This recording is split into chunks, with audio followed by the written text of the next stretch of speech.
नारायण नारायण। आज हम पढ़ रहे हैं प्रभु की निवास स्थली, भक्तों का हृदय, लोभ न क्षोभ न राग न द्रोहा, षष्ठ प्रवचन। श्री राम शरणम मम। मनुष्य के जीवन के जो अंतर्विकार हैं उनका वर्णन अनेक रूपों में किया गया है। उन अंतर्विकारों के लिए कहीं तो यह कहा गया कि ये रोग हैं, कहीं कहा गया कि वे राक्षस हैं और कहीं कहा गया कि वे चोर हैं।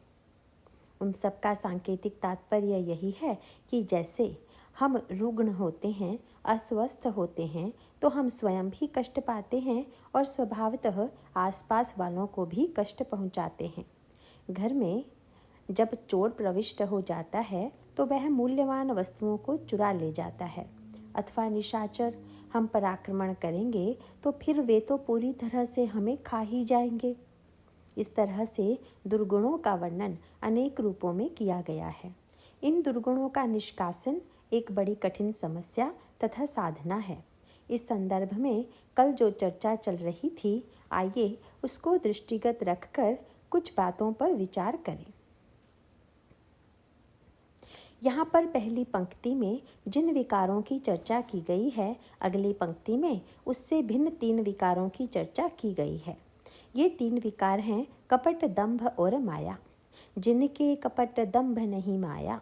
वस्तुतः कपट वृत्ति का तात्पर्य यह है कि जो हम में है उसे छिपाने की चेष्टा।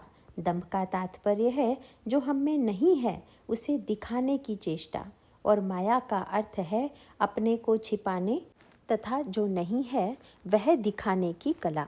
इसका तात्पर्य है कि ये दुर्गुण तो अत्यंत भयानक हैं ही, किंतु इन दुर्गुणों के साथ यदि 3 दुर्गुण और मिल जाएं तो व्यक्ति निश्चित रूप से किसी तरह से शांत नहीं हो सकता, और यह बात सरलता से समझ में आने योग्य है। चोर यदि चोर के रूप में आवे तो आप संभवतः उसे सावधान हो जाएंगे, या प्रहरी आप यदि रखें तो उससे कह दें कि रात्रि में जो आवे उसे तुम भीतर बैठने मत देना, तो चोरों से सुरक्षा हो जाएगी। किंतु दिन में यदि कोई साधु का वेश बना कर आवे तो फिर आप स्वभावतः उसका स्वागत करेंगे, सम्मान करेंगे, उसे भीतर घर में ले जाकर बैठाएंगे और उस पर विश्वास करेंगे। अगर यह चोरी करना चाहे तो उसके लिए तो बड़ा ही सरल कार्य हो गया। उसे रात्रि के अंधेरे में छिपकर नहीं आना है, अपितु वह तो आपकी इच्छा से ही प्रविष्ट हुआ है। इसे सूत्र के रूप में कहें तो यूँ कह सकते हैं कि दुर्गुण यदि दुर्गुण के रूप में आएंगे तो उनसे लड़ा जा सकता है या उनसे बचने की चेष्टा की जा सकती है, पर जब दुर्गुण सद्गुण के रूप में आता है तब बड़ी जटिल समस्या सामने आती है। रामचरितमानस में इसके अनेक दृष्टांत हैं। कल जिसकी चर्चा की जा रही थी वहाँ पर भी कपट, दंभ और माया इन 3 शब्दों का प्रयोग किया गया। महामुनि समझ लिया, चरणों में नमन किया, गुरु के रूप में वर्ण किया और स्वयं निमंत्रित किया तो स्वाभाविक रूप से उसका मार्ग तो अत्यंत सरल हो गया। यह कपट मुनि वही राजा था जो प्रताप भानु से भयभीत होकर भाग गया था। उसमें यह साहस नहीं था कि वह प्रताप भानु से लड़ सके, किंतु विचित्रता यह है कि जो भयभीत था, भागा हुआ था, उसने जब एक नया वेश बनाया तो उसका षड्यंत्र का मार्ग बड़ा सरल हो गया। सरल ही नहीं हो गया, अपितु स्वयं राजा ने उसे निमंत्रण दिया। तब वहाँ पर माया का प्रयोग किया गया। वर्णन यह आता है कि उसका जो साथी कालकेतु था वह बड़ा मायावी था तथा कपट मुनि रूपधारी। इस राजा के मन में बदला लेने की वृत्ति थी। इन दोनों ने मिलकर एक दूसरे का उपयोग किया। राजा प्रताप भानु उतावला था, रात्रि हो गई थी, मंत्री और सेना पीछे छूट गए थे। उसे चिंता हो गई कि मेरे महल में रानियां कितनी व्याकुल होंगी, मंत्री और सेनापति कितने बेचैन होंगे, मैं शीघ्रता से किस प्रकार अपने राजमहल पहुँचूं। तब जिस कपट मुनि को उसने महामुनि मान लिया था उससे प्रश्न किया कि मैं किस मार्ग से जाऊं। यह सचमुच बड़ी सांकेतिक भाषा है, क्योंकि संतों या सद्गुरु के पास हम मार्ग जानने को ही तो जाते हैं। आज राजा ने भी वही जिज्ञासा कपट मुनि के समक्ष रखी। प्रताप भानु की बात सुनकर कपट मुनि ने कहा, निशा घोर गंभीर बन पंथ न सुनहु सुजान। राजन, तुम तो बड़े सुजान हो। यह बोलने की कला है, क्योंकि व्यक्ति प्रशंसा सुनने की इच्छा रखता ही है। उसने सुजान शब्द का प्रयोग किया। यद्यपि राजा बेचारा तो सचमुच पूरी तरह से अजान बन गया था, किंतु अजान को सुजान की उपाधि मिल गई। जब यह कहा कि रात बड़ी अंधेरी है, वन बड़ा सघन है और उसमें मार्ग ढूंढना कठिन है, अतः तुम बसहु जानी अस, आज की रात्रि यहीं निवास करो। राजा ने कहा कि आप आदेश देते हैं तो मैं रुक जाता हूँ, अन्यथा तो मैं वापस चला जाना चाहता था। तब कपट मुनि ने अपनी दूसरी कला का प्रयोग किया। उसने कहा, अच्छा, अगर तुम वापस ही जाना चाहते हो तो तुम सो जाओ और मैं तुम्हें सोते में ही अपनी सिद्धि तथा चमत्कार के बल से तुम्हारे राजमहल में पहुंचा दूंगा। बस ठगे जाने का आधार बन गया। अधिकांश लोग इसीलिए ठगे जाते हैं क्योंकि वे चाहते हैं कि उन्हें कुछ न करना पड़े और सब कुछ मिल जाए। समाचार पत्रों में आता रहता है कि एक साधु वेशधारी आया और नोट दूना बनाने का चमत्कार दिखा दिया। गृहस्थ ने प्रभावित होकर बहुत से नोट दूना बनाने के लिए दिए, जिसे लेकर वह गायब हो गया। ऐसी घटनाएं होती ही रहती हैं। लगता है कि देखो तो गृहस्थ कितना भोला था, पर अगर विचार करके देखें तो लगेगा कि वह तो अपनी दुर्बलता से ठगा गया। उसे लगा कि व्यापार से नोट दूना करने में समय लगेगा। अगर एक ही क्षण में बैठे बैठे नोट दूना हो जाए तो फिर क्या कहना। इसका ठीक सा अभिप्राय है कि कुछ न करने पर भी सब कुछ मिल जाए। बहुधा गुरुओं के समक्ष भी शिष्य कह दिया करते हैं कि सब कुछ आपको ही करना है। ऐसा मानना यद्यपि श्रद्धा की दृष्टि से तो ठीक है कि वस्तुतः करना तो आपको ही है। गुरु या संत तो मार्गदर्शन ही करेगा, कर्म तो आपको ही करना पड़ेगा। कपट मुनि ने पहले वन की भयानकता का वर्णन किया कि वन कितना भयावह है, किंतु अंत में कहा कि तुम चिंता ना करो, मैं तुम्हें सोते सोते ही पहुंचा दूंगा। राजा सो गया। उसके बाद कालकेतु राक्षस आया। कालकेतु बड़ा ही मायावी था। उसने कहा कि बस बस, अब काम बन गया।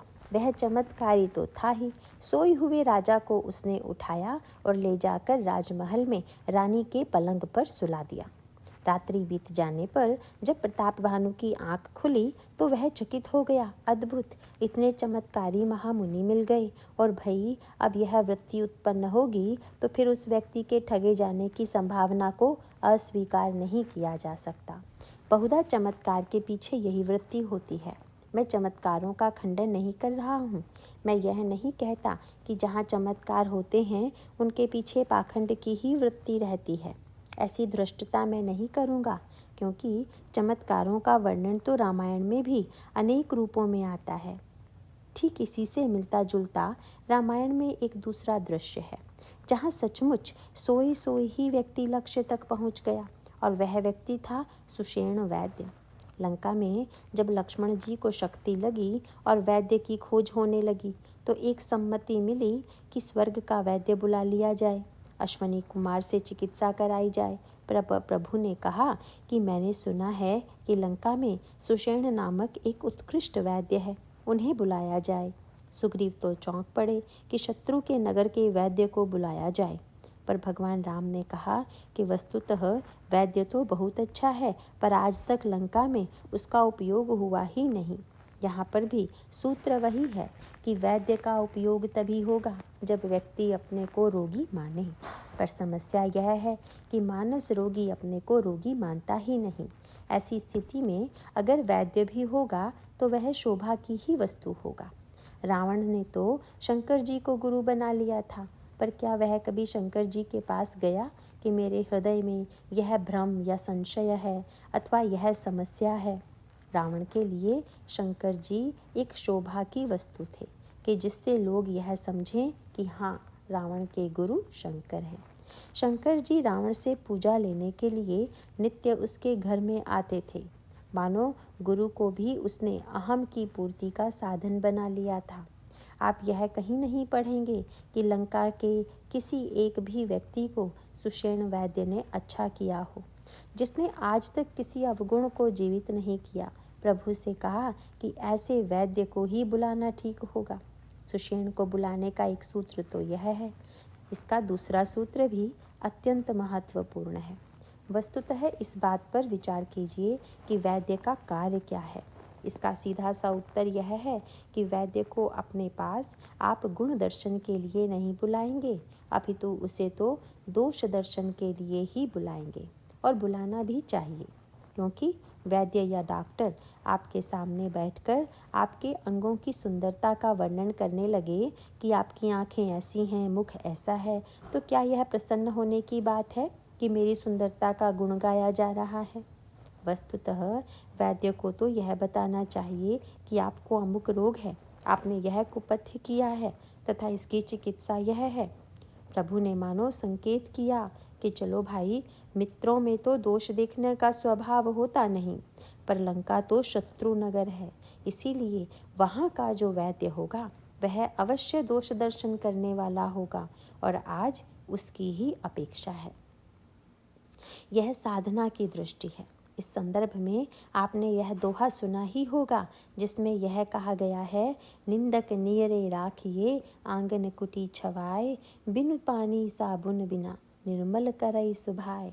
प्रभु मानव बताना चाहते हैं कि हमें ऐसा वैद्य चाहिए जो हमारे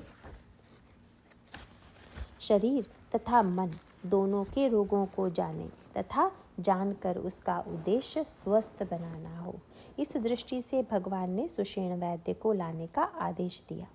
वैद्य को लाने का कार्य सौंपा गया हनुमान जी को। हनुमान जी लंका में गए। रात्रि का समय था। सुषेण वैद्य गहरी नींद में सो रहे थे। हनुमान जी ने तब एक अनोखा कार्य यह किया कि उन्होंने सुषेण वैद्य का पूरा घर ही उखाड़ लिया और घर सहित सुषेण वैद्य को लिए चले आए। कितना अद्भुत दृश्य है कि एक व्यक्ति सोए सोए ही बिना घर छोड़े भगवान के चरणों तक पहुंच गया। लगता है यहाँ तो सब सिद्धांत उलट गए। कहते हैं भगवान के लिए घर बार छोड़ना पड़ता है। धाय धाम काम सब त्यागी। भगवान को पाने के लिए व्यक्ति को साधन करके जागना पड़ता है, पर सुषेण वैद्य न जागा और न ही उसने घर बार त्याग किया। हनुमान जी उसे ले गए और जो ही उसने आंखें खोली तो भगवान राम सामने थे। वह धन्य हो गया कि लंका में सोया था और नेत्र खुले तो भगवान का साक्षात दर्शन हो रहा है। हनुमान जी से किसी ने कहा, महाराज, यहाँ तो साधना का सारा क्रम ही बदल गया। इसमें न तो त्याग है, न निद्रा का अभाव है, और फिर भी ईश्वर की प्राप्ति हो गई। ऐसा कैसे संभव हुआ? हनुमान जी ने कहा, इससे मेरी कोई विशेषता नहीं है। वस्तुतः सत्य तो यह है कि जो व्यक्ति भगवान को पाना चाहे उसे जागना भी पड़ेगा और घर भी छोड़ना पड़ेगा, पर जिसको स्वयं भगवान ही पाना चाहे उससे भला मैं कैसे कहता कि तुम घर बार छोड़ो या तुम जागो। इसका सीधा सा सूत्र यह है कि अगर भगवान ही आपको पाने के लिए व्यग्र हो गए हैं तो आप निश्चिंत होकर सोइए। किसी साधना की अपेक्षा नहीं है। पर यदि हमें आपको यह पता न हो कि भगवान हमें चाहते हैं या नहीं, तो हमारा कर्तव्य यह होगा कि हम जागें और साधना में रत हों। यह तो प्रभु की कृपा है कि वे किसी ऐसे व्यक्ति को भी धन्य बना देते हैं जो बिल्कुल साधना शून्य है। सुषेण सचमुच लक्ष्मण जी की चिकित्सा करने योग्य था। उसने लक्ष्मण जी को देखा और बताया कि दवा 60,000 योजन की दूरी पर है और वह भी सूर्योदय से पूर्व आनी चाहिए, तभी प्राणों की रक्षा संभव है।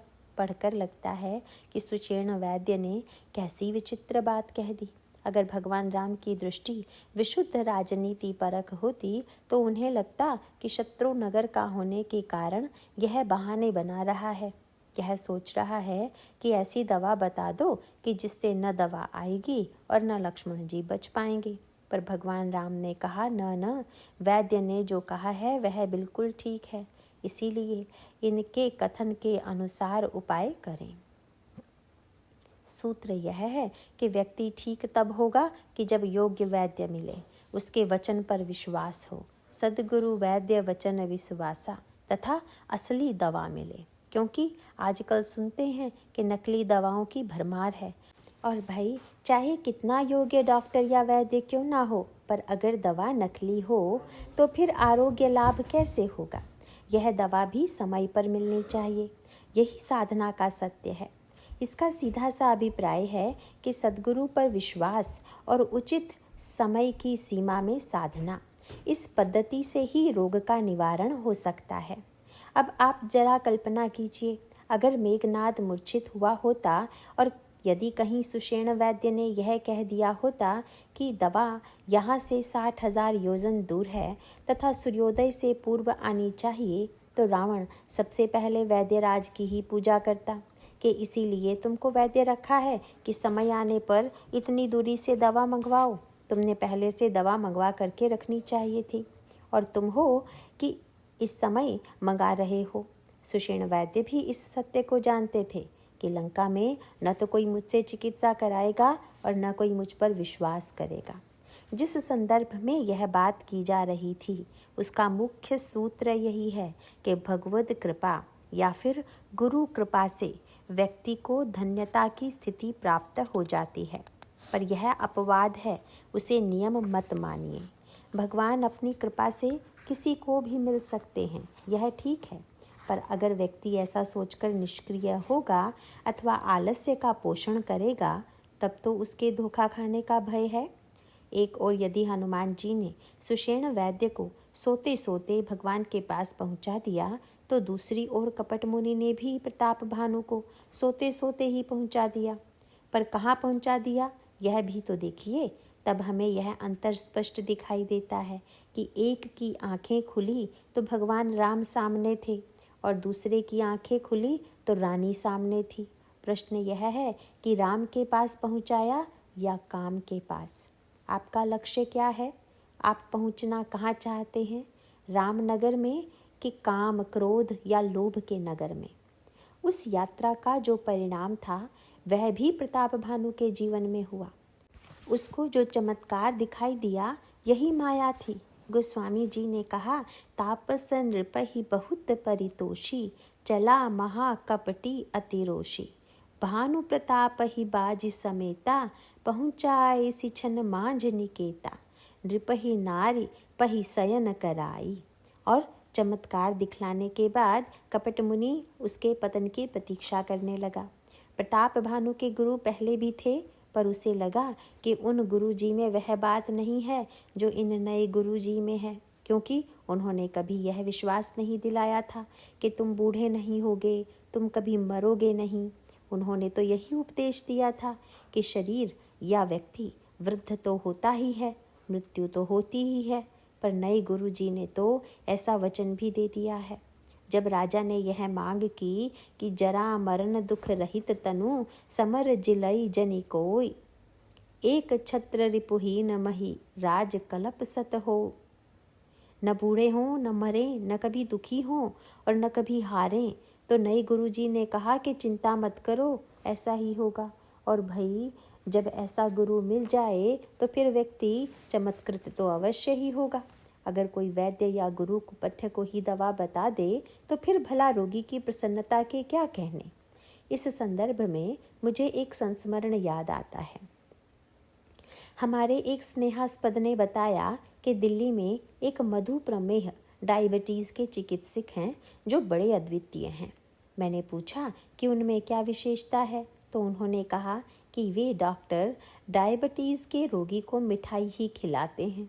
जो सज्जन कह रहे थे वे सुहृद भाव से कह रहे थे, किंतु मैंने उनसे कहा, भाई मैं इस तरह चिकित्सा न करा पाऊँगा। यद्यपि सुनकर प्रथम दृष्टि में तो यही लगता है कि भाई वैद्य तो बहुत बढ़िया है जो कुपथ्य ही खिला रहे हैं। ऐसा बढ़िया चिकित्सक कहाँ मिलेगा? क्योंकि स्वाभाविक रूप से व्यक्ति की यही प्रवृत्ति होती है। ऐसे आश्वासन से बहुधा जैसा प्रताप भानु के जीवन में हुआ, व्यक्ति चमत्कृत हो जाता है। कभी कभी उस चमत्कृतता का परिणाम बड़ा भयावह होता है। नए गुरुजी ने कहा था कि हम 3 दिन बाद आएंगे, किंतु लिखा है कि जुग सम नृपहि गए दिन तीनी, कपटी मुनि पद रहमति लीनी। राजा को 3 दिन 3 युग की तरह लगे। उसे हर क्षण गुरुजी की ही याद आ रही थी। क्या दिव्य गुरुजी थे, कितने उच्च कोटि के थे। अजर थे, अमर थे, बड़े महान थे, वे कब आएंगे? राजा ने विवेक के द्वारा नहीं, अपितु जब प्रलोभन के द्वारा गुरु धारण किया तो फिर गुरु भी नकली वेश बनाकर आ गया। राजा गदगद हो गया कि गुरुजी बड़ी कृपा करके पधारे, किंतु अगर विचार करके देखें तो एक और दंभ था जिसने अपने आप को महामुनि के रूप में प्रदर्शित किया। दूसरी ओर कपटी निशाचर था जिसने अपने राक्षसत्व को छिपा लिया। राजा को यही आश्वासन दिया गया था कि सारा भय तो ब्राह्मणों से है। अगर ब्राह्मणों को किसी प्रकार से वश में कर लिया जाए तो फिर कोई कठिनाई नहीं रहेगी। यह बड़े महत्व का सूत्र है, क्योंकि राजा अगर सजग होता तो विचार करता कि ब्राह्मणों के वश में होना चाहिए। यहाँ ब्राह्मण शब्द से आप जाति की कल्पना करके आतंकित न हो जाइएगा, किंतु इसका अभिप्राय है कि जिसे आप गुरु कहते हैं, संत कहते हैं, या जिसे आप महान मानते हैं, क्या आप यह चाहेंगे कि वह आपके वश में हो जाए? इसका सीधा सा उत्तर है कि न तो कोई विचारवान व्यक्ति ऐसा चाहेगा और न ही ऐसा सोचना चाहिए। इस संदर्भ में बड़ा सुंदर सूत्र रामायण में दिया गया है। श्री रामचरितमानस में यह संकेत आता है कि भगवान राम मोक्ष हैं, लक्ष्मण जी काम हैं, भरत जी धर्म हैं और शत्रुघ्न जी अर्थ हैं। यद्यपि चारों की जीवन में आवश्यकता है, किंतु यह दो की जोड़ी है। श्री राम और श्री लक्ष्मण तथा श्री भरत और श्री शत्रुघ्न, इनमें भी इस क्रम पर ध्यान दीजिए कि श्री राम आगे रहते हैं और श्री लक्ष्मण पीछे चलते हैं, तथा श्री भरत आगे चलते हैं और श्री शत्रुघ्न पीछे। ठीक यही सामंजस्य हम लोगों के जीवन में होना चाहिए। काम भी जीवन में रहे, पर वह राम के पीछे चले, उसका अनुगमन करे। काम की वृत्ति से मिलन की आशंका है, सौंदर्य की चाह है, और अगर वह राम से मिल जाए तथा राम के अनंत सौंदर्य से जुड़ जाए, तब तो काम की यह वृत्ति बड़ी उपयोगी हो सकती है। ऐसा यदि नहीं होता तो फिर गोस्वामी जी यह मांग क्यों करते हैं कि काम ही नारी पियारी जिमी, लोभ ही प्रिय जिमी दाम। लक्ष्मण यदि काम हैं तो वे मोक्ष रूप राम या ज्ञान रूप राम के पीछे चल रहे हैं। दूसरी ओर श्री भरत हैं धर्म तथा शत्रुघ्न हैं अर्थ। अब प्रश्न यह है कि अर्थ आगे चले या धर्म? इसका उत्तर यही है कि धर्म ही आगे चले और अर्थ उसका अनुगमन करे। यहाँ एक सूत्र आपको और दे दें कि काम तथा लोभ के संदर्भ में भी आपको कपट, दंभ तथा माया के सूत्र मिलेंगे। अरण्यकांड में वर्णन आता है कि सुपर्णखा को दंड दिया लक्ष्मण जी ने, और अयोध्या कांड में मंथरा को दंड दिया श्री शत्रुघ्न जी ने। इसके अर्थ पर जरा विचार कीजिए। वस्तुतः सुपर्णखा है काम की वृत्ति और लक्ष्मण है मूर्तिमान काम।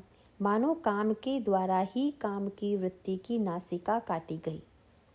इसका तात्पर्य है कि हमें काम तो चाहिए, पर वह काम चाहिए जो श्री लक्ष्मण के रूप में हो। सुपर्णखा के रूप में देह नगर लंका में रहने वाली तथा काम की वृत्ति, उच्छृंखलता एवं वासना ही जिसका लक्ष्य है, हमें उस काम की अपेक्षा नहीं है। भगवान श्री राम दंडकारण्य में बैठे हुए हैं। सुपर्णखा आती है और श्री राघवेंद्र से विवाह का प्रस्ताव करती है। भगवान श्री राम श्री सीता जी की ओर देखकर श्री लक्ष्मण जी को संकेत करते हुए कहते हैं, अहै कुमार मोर लघु भ्राता। तुम देख ही रही हो कि मेरा तो विवाह हो चुका है, किंतु मेरा छोटा भाई कुमार है। इस वार्तालाप का संकेत यह है कि एक ओर लंका से आई हुई काम वृत्ति है तथा दूसरी ओर अयोध्या से आया हुआ काम मुक्त अंतःकरण वाला। दोनों में यह अंतर है कि जिस तरह संसार का एक कामी व्यक्ति निरंतर संसार की ओर देखता रहता है, उसी प्रकार श्री लक्ष्मण निरंतर भगवान श्री राम को देखते रहते हैं। छिन छिन लखिसिय राम पद, जानी आप पर नेह, करत न सपनेहु लखन चित, बंधु मातु पितु गेह। वे प्रतिक्षण भगवान राम में ही डूबे हुए हैं। जब सुपर्णखा ने लक्ष्मण जी के पास आकर कहा कि तुम्हारे भाई ने मुझे भेजा है, मुझसे विवाह कर लो, तो लक्ष्मण जी ने तुरंत प्रभु की ओर देखा और सुपर्णखा से कहा, सुंदरी सुनो, अर्थात सुंदरी सुनो। यद्यपि वे देख रहे थे भगवान श्री राम की ओर और सुपर्णखा को कह रहे थे सुंदरी। शब्द सुनकर सुपर्णखा को कुछ प्रसन्नता हुई कि सुंदरी कहा, यह तो अच्छा है, किंतु बुरा यह लग रहा था कि कहता है मुझे सुंदरी, पर देखता क्यों नहीं।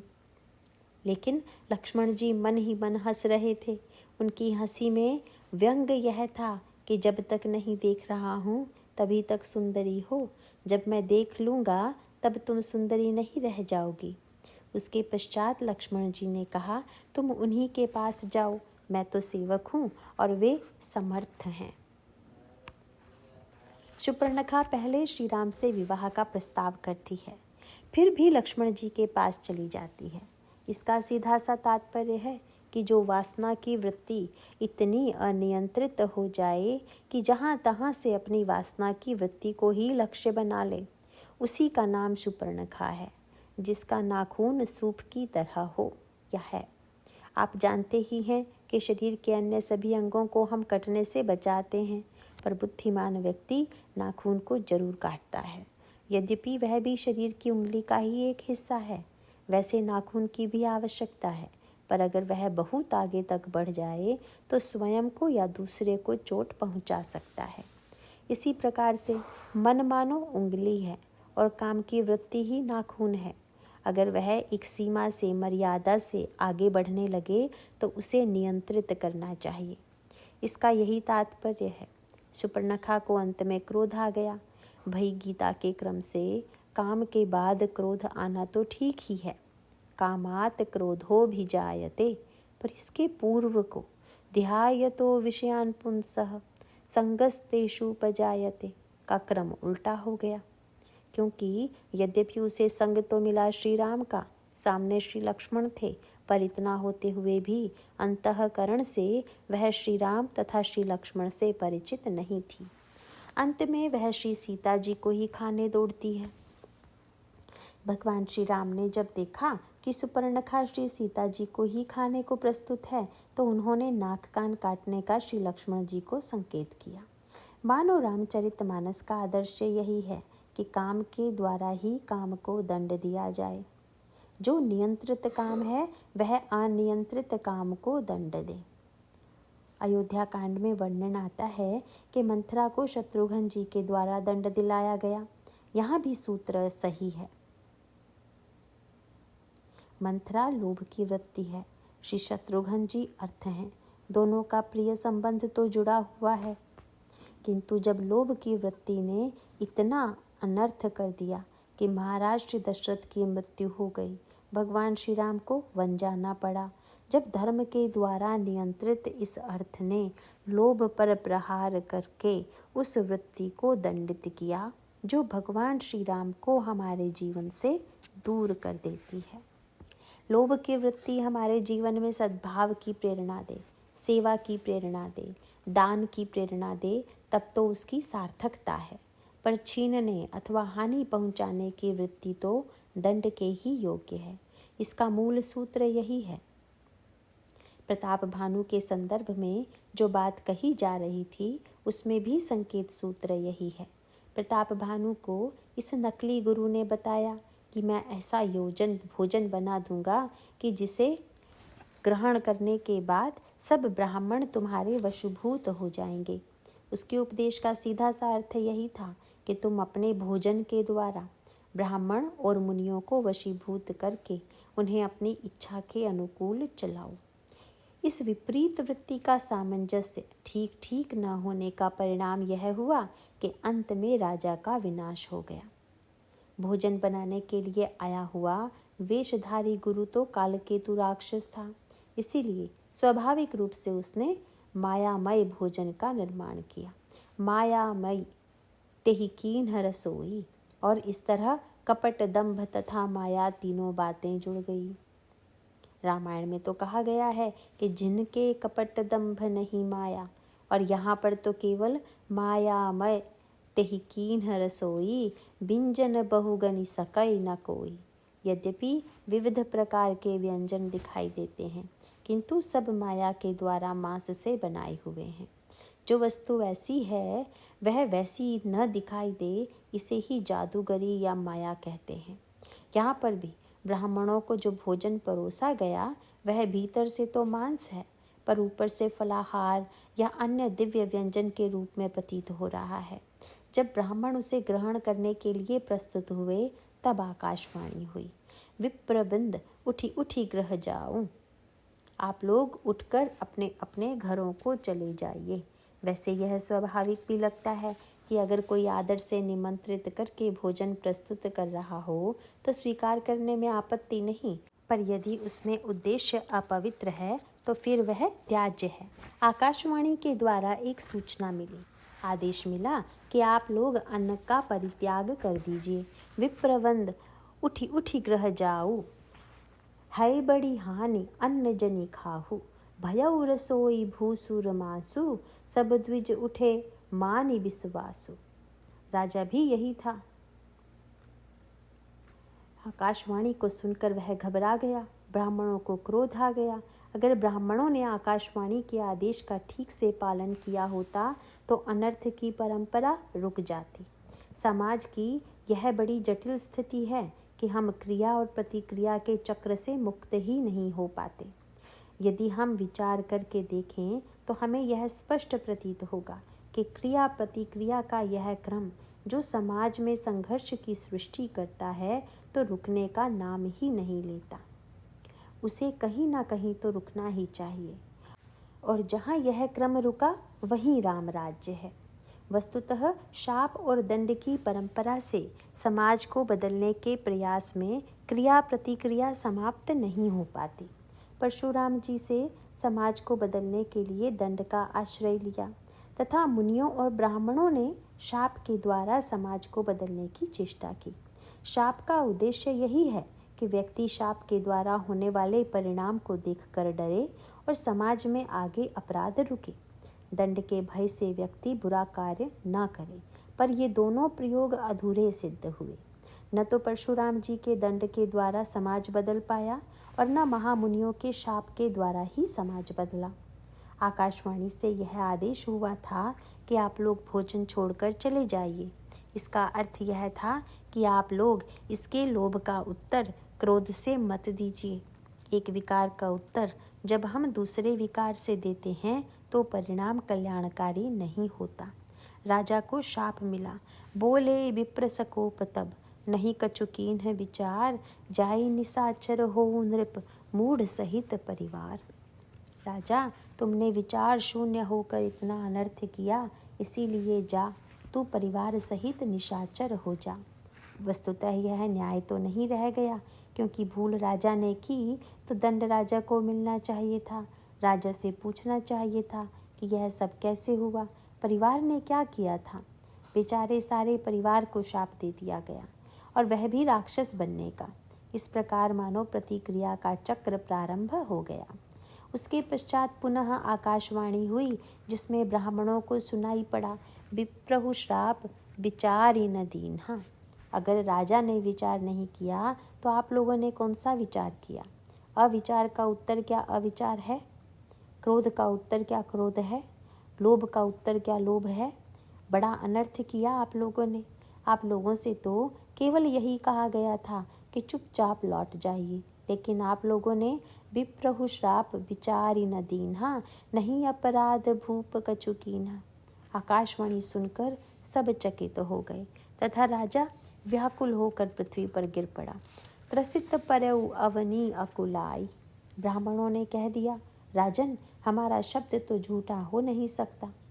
यह भी विचित्र सी बात है कि महामुनियों को यह चिंता अवश्य रहा करती थी कि हमारी बात झूठी न होने पाए, लेकिन रामायण में आप इससे भिन्न बात भी पाएंगे। यहीं पर भगवान राम को चिंता नहीं है कि मेरी बात झूठी ना होनी पाए, हो जाए तो हो जाए। उन्होंने कह दिया था कि कल मैं सुग्रीव को मारूंगा, जही सायक मारा मैं बाली, तेही सरहतऊ मूढ़ कहाँ काली। यह सत्य तो तब होता जब दूसरे दिन मार देते। इतना ही नहीं, अभी तो जब सुग्रीव आया तो गले लगाकर पास बैठा लिया तथा भूल गए कि क्या कहा था। इसका सीधा सा तात्पर्य है कि हमारी बात झूठी ना हो, यह तो अहंकार की बात हुई। किसी के शरीर में फोड़ा हो और डॉक्टर निर्णय करे कि कल हम ऑपरेशन करेंगे, लेकिन रात में अगर कहीं बिना ऑपरेशन के फोड़ा ठीक हो जाए और डॉक्टर दूसरे दिन कहे कि फोड़ा भले ही ठीक हो गया हो, पर सत्य की रक्षा के लिए ऑपरेशन तो करना ही पड़ेगा, तो क्या ऐसे डॉक्टर को सत्यवादी हरिश्चंद्र मानकर लोग उसकी पूजा करेंगे? ऋषियों को बड़ी चिंता रहती थी कि हमारे मुंह से जो बात निकल जाए वह झूठी ना होने पाए। इसी प्रकार ब्राह्मणों ने यह कहा कि ठीक है, तुम अपराधी नहीं हो, पर हमारी बात तो झूठी होगी नहीं। लेकिन प्रश्न यह है कि यदि सत्य और अहम को एक कर दिया जाए तो फिर वह सत्य की रक्षा है या अहंकार की? इस संदर्भ में महाभारत में एक बड़ा सुंदर प्रसंग आता है। भीष्म पितामह ने कह दिया, आजू जो हरिहिन शास्त्र गहावऊं, तो लाजऊं गंगा जननी को शांतनु सुत न कहावऊं। आज अगर भगवान कृष्ण को शस्त्र न पकड़ा दूं तो गंगा तथा शांतनु का पुत्र नहीं। और भगवान कह चुके थे कि मैं शस्त्र नहीं उठाऊंगा। पर सबसे बड़ा आश्चर्य तो तब हुआ जब बाणों से अर्जुन व्याकुल होकर गिर गया तथा भगवान कृष्ण चक्र लेकर भीष्म को मारने दौड़े। भगवान को तोड़ते हुए देखकर भीष्म बड़े प्रसन्न हुए और स्तुति करने लगे। पर प्रश्न यह है कि क्या भगवान कृष्ण असत्यवादी हैं? यद्यपि कुछ लोग इसी प्रकार का विभाजन कर लेते हैं कि भगवान राम तो सत्यवादी हैं, पर भगवान कृष्ण कभी कभी झूठ भी बोल देते थे। इसीलिए कृष्ण हमारे लिए आदर्श हैं, सुविधाजनक हैं। हम भी कभी कभी इसका लाभ ले सकते हैं। अगर विचार करके देखें तो आप पाएंगे कि कितनी उदारता थी उनमें। उनके समक्ष प्रश्न सत्य और असत्य का नहीं था। उन्होंने सोचा कि अगर मैं शस्त्र नहीं उठाऊंगा तो भीष्म का सत्य जाएगा, और अगर मैं शस्त्र उठा लूँगा तो लोग कहेंगे मेरा सत्य चला गया। अतः भीष्म का सत्य रहे, मेरा सत्य रहे, चाहे जाए। आप जरा विचार करके देखिए कि क्या कोई उन्हें शस्त्र उठाने के लिए बाध्य कर सकता है? वस्तुतः यह तो उनकी उदारता है। ऋषि मुनियों में यह वृत्ति है कि मुंह से निकला हुआ वाक्य झूठ ना हो, यह सात्विक अभिमान की वृत्ति है। इसका परिणाम कितना घातक हुआ कि प्रताप भानु रावण बन गया, और उसके राक्षस बनने के बाद अगर किसी को सर्वाधिक कष्ट भोगना पड़ा तो वह वर्ग ऋषि मुनियों तथा ब्राह्मणों का ही था। यह इन सब को खा जाता था, मानो उसके भीतर कहीं ना कहीं यह बात छिपी हुई थी कि हमने पूर्व जन्म में आप सबको बहुत खिलाया, पर अंत में आपने शाप ही दिया, इसीलिए इस जन्म में खाना ही ठीक है। इस प्रकार प्रतिक्रिया तथा दंभ कपट और माया का यह चक्र चलता ही गया, जिसके अंतर्गत रावण के अंतःकरण में बदला लेने की वृत्ति दिखाई देती है। सीता जी के सौंदर्य की बात सुनकर रावण के अंतःकरण में उन्हें पाने की इच्छा उत्पन्न हुई। इसके लिए उनमें शूर्पणखा की आड़ ली कि मुझे तो अपनी बहन के अपमान का बदला लेना है। फिर वही क्रम दिखाई दिया। स्वयं साधु वेशधारी बना, कपट मृग लेकर चला, अर्थात माया मृग कपट वेश आदि की जिन वृत्तियों के द्वारा छला गया था, उन्हीं के द्वारा दूसरों को छलने के लिए चला। एक नवयुवक ने मुझसे प्रश्न किया कि जब कोई व्यक्ति बुरा कार्य करता है तो उसे कष्ट या दंड भोगना पड़ता है, किंतु भगवान राम ने अपने जीवन में जो इतने कष्ट पाए वह उनके किस कर्म का परिणाम था? मैंने उससे यही कहा कि कोई चोरी करे और जेल जाए, यह तो उसके दुष्कर्म का परिणाम है। पर यह बताइए कि अगर कोई नाटक में जेल जाता दिखाई दे तो यह उसके किसी कर्म का परिणाम मानेंगे क्या? तब तो यही कहेंगे कि उसका नाटक है। वस्तुतः प्रभु अपने नाटक के द्वारा यह बताना चाहते थे कि जीवन में कब ऐसी स्थितियां आती हैं कि जब हम ठगे जाते हैं। रावण जब साधु वेश में आया तो मानो यही उसका दंभ था। निशाचर को स्वर्ण मृग बनाकर लाया, इसमें उसका कपट था, और ये सब माया से बने। इस प्रकार कपट, दंभ और माया की वृत्ति यहाँ पर आई। भगवान राम ने सीता जी से पहले ही कह दिया था कि एक बड़ा कठिन अभिनय आपको करना है। श्री किशोरी जी ने जानना चाहा, कैसा अभिनय महाराज? प्रभु ने कहा, स्वर्ण मृग आएगा, आपको कहना होगा कि यह मृग तो बड़ा सुंदर है। श्री सीता जी व्याकुल हो गईं। महाराज, आपकी सुंदरता के बाद किसी मृग को सुंदर मानना कैसे संभव होगा? भगवान राम ने कहा, अब लोक कल्याण के लिए अभिनय तो करना ही होगा। यहाँ पर बात यही दिखाई देती है कि काम कोह मद मान न मोहा, लोभ न क्षोभ न राग न द्रोहा, जिनके कपट दंभ नहीं माया, तिनके हृदय बसहु रघुराया। स्वर्ण मृग का प्रलोभन है। श्री सीता जी ने देखा और देखकर भगवान राम से कहा, सुनहु देव रघुवीर कृपाला, एहि मृग कर अति सुंदर छाला, सत्य संत प्रभु बध कर एहि, आनहु चर्म कहति बह देहि। इस मृग का चर्म ला दीजिए महाराज, यह मृग कितना सुंदर है। इसका परिणाम बड़ा स्वाभाविक हुआ। प्रभु मुस्कुराए, कमर में फेंटा कस लिया और धनुष बाण लेकर मृग के पीछे भागे। उसी समय गेरुआ वस्त्र पहने रावण आ गया। दंभ कितना शक्तिशाली है, यह यहाँ पर प्रत्यक्ष परिलक्षित होता है। भगवान राम ने मृग का पीछा किया और उस पर बाण चलाया। उसने गिरते समय लक्ष्मण को पुकारा। श्री सीता जी ने लक्ष्मण के नाम की पुकार सुनी तो लक्ष्मण जी से कहा कि जाओ जाओ, लगता है तुम्हारे भैया पर कोई संकट आ गया है। लक्ष्मण जी हंसने लगे। आश्चर्य, आज मैं क्या देख रहा हूँ? श्री किशोरी जी को मैंने कभी मांगते नहीं देखा। जिन्होंने अयोध्या तथा जनकपुर के वैभव को छोड़ दिया, वे आज स्वर्ण मृग मांग बैठी। प्रभु को किसी के पीछे भागते नहीं देखा, पर आज वह भी देख लिया और अब सुन रहा हूँ कि ईश्वर संकट में पड़ा हुआ है और जीव उनकी रक्षा के लिए जाए। यह क्या हो रहा है? श्री सीता जी को क्रोध आ गया। यह देखा भी जाता है कि लोभ के बाद क्रोध आता ही है। वे क्रोध से कहती हैं कि तुम इतने धृष्ट हो, मेरे कहने पर हंस रहे हो। और तब उनके चरित्र के प्रति उन्होंने जो कुछ कहा, गोस्वामी जी ने उन शब्दों को लिखना भी प्रसंग नहीं किया, केवल सांकेतिक भाषा में कहा, मरम बचन जब सीता बोला। यहाँ एक विशेष सूत्र है।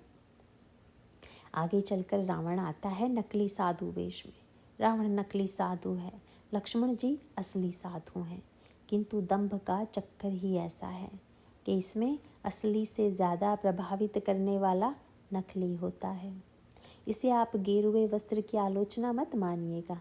मैं यह नहीं कहता कि गेरुए का अर्थ पाखंड है, ऐसा कहना तो धृष्टता होगी। वस्तुतः यह तो आश्रम का एक पवित्र प्रतीक है, पर कहने का सीधा सा तात्पर्य यह है कि अगर हम वस्त्र को ही महापुरुष मान लेंगे तो यह भूल होगी। कौन कैसा वस्त्र पहन ले तो वह महात्मा है। यदि ऐसा मान लेंगे तो फिर दंभ की ही पूजा करेंगे। उसका परिणाम यही हुआ। लक्ष्मण जी असली साधु हैं, पर वे उनके देवर थे, उनके निकट रहते थे, अतः उन पर विश्वास नहीं हुआ। और जब असली साधु पर अविश्वास हो गया तो नकली साधु ने आकर ठग लिया। नकली साधु पर सीता जी ने विश्वास कर लिया। श्री लक्ष्मण जी कह गए थे कि रेखा को मत लांघिएगा, पर उन्होंने यह बात नहीं मानी। वस्तुतः जब ये वृत्तियाँ एकत्रित होती हैं, चाहे वह काम की वृत्ति हो, लोभ की वृत्ति हो या क्रोध की वृत्ति हो, तब व्यक्ति ठगा जाता है। स्वर्ण मृग के पीछे भगवान भागे तो, किंतु इसके पीछे प्रभु का अभिप्राय क्या था, इसकी ओर संकेत करते हुए गोस्वामी जी ने लिखा, कामिन कई दीनता दिखाई।